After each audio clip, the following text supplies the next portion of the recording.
வணக்கம். சலாம் Malaysia Madani RTM Tamil செய்திகள் உங்களுக்காக. உங்களுடன் நான் பிரிசிலா பிரியா ஆரோக்கியசாமி. இன்றைய தலைப்புச் செய்திகள். கம்போடியா சி போட்டி மலேசியாவுக்கு போர் பதக்கங்களை குவிக்கின்றனர் தேசிய கராத்தே சிங்கங்கள்.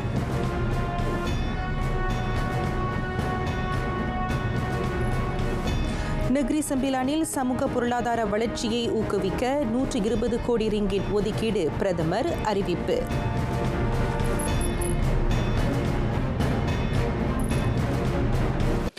நடப்பு ஒருமைப்பாட்டு அரசு வலுவுடன் உள்ளது. ஆட்சியை கவிழ்க்கும் முயற்சிகள் எடுபடா.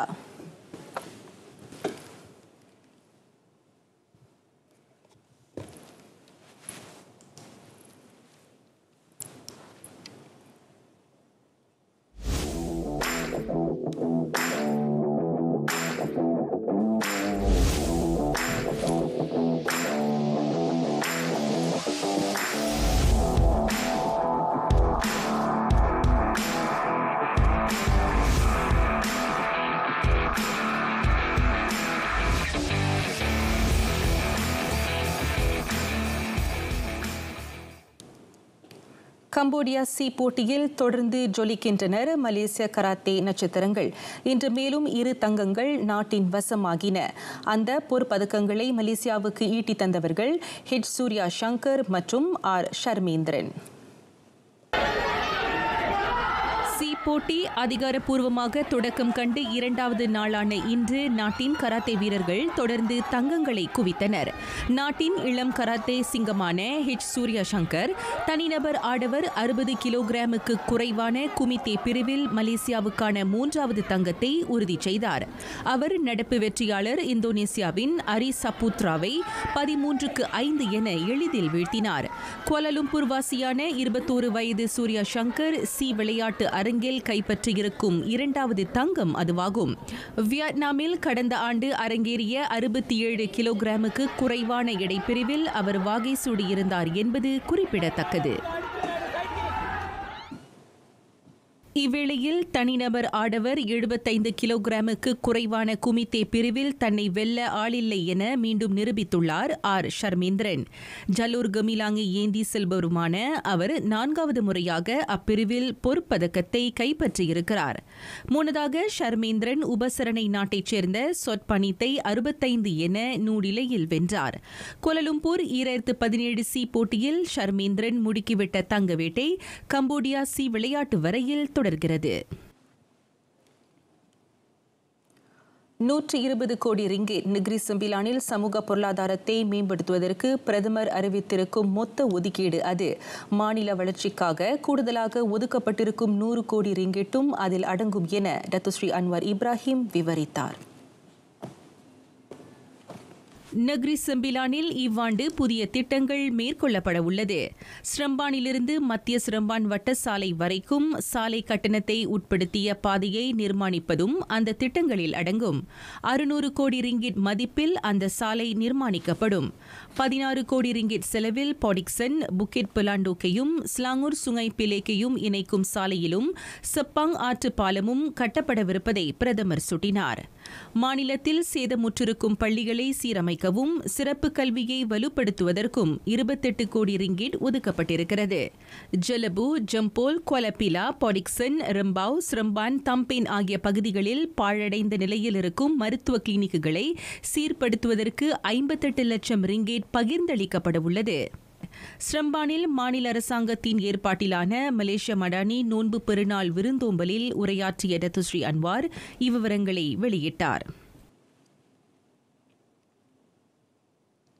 சீரிய தலைமைத்துவம் ஒருமைப்பாட்டு அரசாங்கத்தின் வலிமையும் பொருளாதார நிலைத்தன்மையும் உறுதி செய்ய அது இன்றியமையாதது.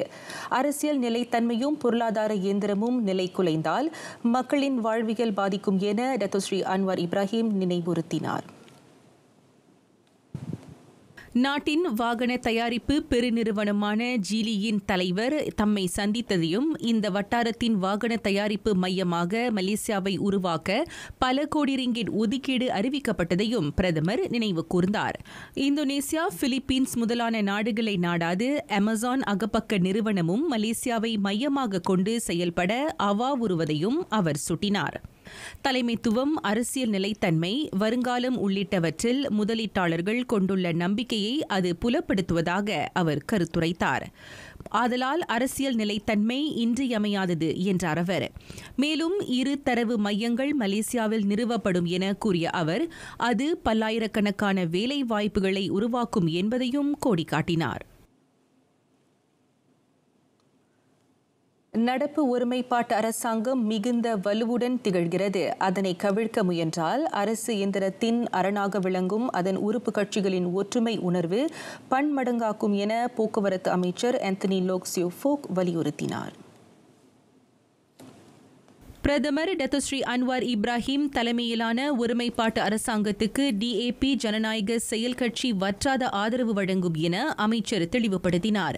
தமது கட்சியைப் போலவே அதன் ஏனைய உறுப்பு கட்சிகளான PKR, அமனா, உப்கோவும் அதற்கு பிளவுபடாத ஆதரவு நல்கும் என DAP தலைமைச் செயலாளருமான அவர் கூறினார்.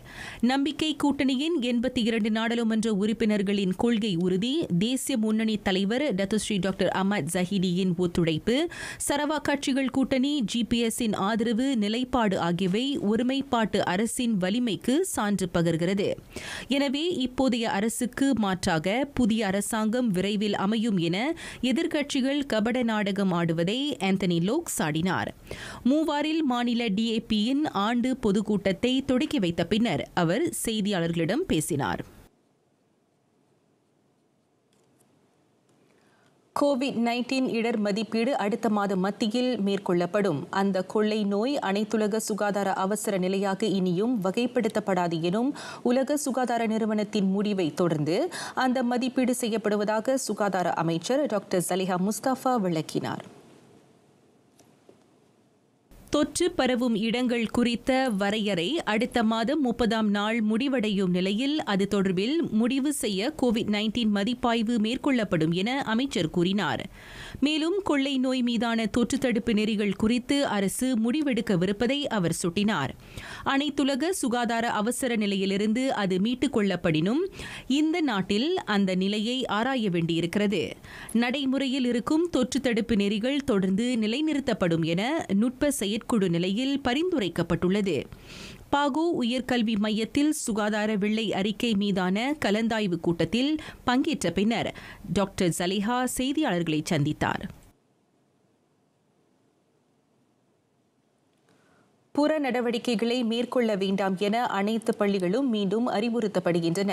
நாட்டில் அதீத வெப்பநிலை நீடிப்பதால் குறுக்கோட்டம், விளையாட்டுகள் போன்றவை தற்சமயத்திற்கு தவிர்க்கப்பட வேண்டும் என கல்வி அமைச்சர் ஃபர்லினா சிடிக் வலியுறுத்தினார். பள்ளி நிர்வாகங்கள் மாணவர்களின் பாதுகாப்பையும் உடல் நலத்தையும் கவனத்தில் கொள்ள வேண்டும். பள்ளிகளில் புற நடவடிக்கைகளை நடத்தப்படுவதை தவிர்க்க வழிகாட்டி வரையப்படவிருக்கிறது. அதன் தொடர்பில் தமது அமைச்சின் அதிகாரிகள் அனைத்து மாநில கல்வித்துறையினருடன் கலந்துரையாடவிருக்கின்றனர் என ஃபர்லினா கூறினார். நிபுங் தபால் நாடாளுமன்ற உறுப்பினருமான அவர் முன்னதாக அத்தொகுதியில் நோன்பு பெருநாள் விருந்தோம்பலுக்கு ஏற்பாடு செய்திருந்தார். பஹாங் அரச மலேசிய வான்படை பயிற்சி மையத்தில் ஒருவர் பகடிவதைக்கு ஆளான விவகாரம், அது தொடர்பிலான உள்விசாரணை மேற்கொள்ளப்படுவதாகவும் அதன் முடிவு விரைவில் அறிவிக்கப்படும் எனவும் தற்காப்பு துணை அமைச்சர் அட்லி ஜஹாரி தெரிவித்தார். அதுபோன்ற விரும்பத்தகாத நிகழ்வுகளை தடுக்க நிர்வாக மேம்பாட்டில் முக்கிய கவனம் செலுத்தப்படும் என துணை அமைச்சர் கோடிக்காட்டினார். தற்காப்பு அமைச்சின் சிக்கல்கள் எழுந்தால் அதன் தொடர்பில் உள் விசாரணை முடுக்கிவிடப்படும். அமைச்சரவைக்கு பிந்தைய கூட்டத்தில் அது விவாதிக்கப்பட்டு குறைகள் இருப்பின் அவை களையப்படும். அதேவேளை பல்வேறு தரப்புகளுடனும் ஒத்துழைப்பும் நல்கப்படும் என்றார் அவர். ஊடகத்தின் வாயிலாகவோ தனிநபர் வாயிலாகவோ புகார் கிடைக்கப் பெற்றால் அதனை அமைச்சு விசாரிக்கும். பகடிவதைக்கு ஆளான பயிற்சியாளரின் அக்காள் என நம்பப்படும் மாது ஒருவரின் சமூக வலைதள காணொலி பரவியதோடு அவரின் தந்தை அளித்த போலீஸ் புகாரின் அடிப்படையில் புலனாய்வு முடுக்கிவிடப்பட்டுள்ளது. அந்த பயிற்சி மையத்தில் மேலும் 4 பகடிவதைக்கு உள்ளானதும் கண்டறியப்பட்டது.